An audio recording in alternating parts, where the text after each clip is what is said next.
13 million 500 ming so'mga tayyorlagan mebelimiz ustanovkasi tugadi. Bu ishimiz razmeri 420 ga 270 bo'lgan balandligi.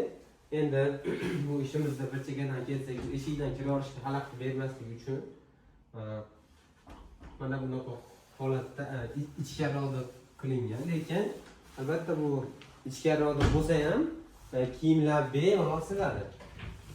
Mana chuqurliklari chuqur. Bu tepa tomoni ruchkasiz holatda bo'lgan.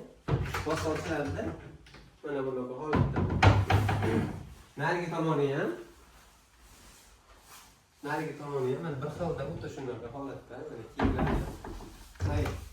ilingan holatda turibdi. Endi tepa tomonlari ham ko'rib turganlaringlardek ruchkasiz holatda bo'ladi-da.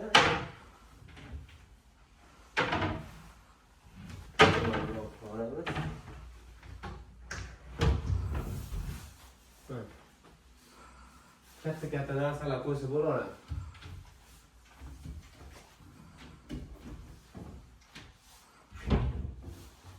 Hop, endi o'rta qismiga kelsak, hop, o'rta qismida belki ko'rpachalar yig'sa bo'ladi. Albatta, o'ng qo'l tomonidan yig'ilsa, bu tomonga endi qo'ysa bo'laveradi. Past tomonni ham bo'lib qo'ygan mana bunaqa holat. Past tomonidan ham foydalansa bo'laveradi. Stoplar ham qo'yilgan. Bu tomoni ham bir xilda bo'lgan. Ikkala tarafga polkalar qo'yilgan.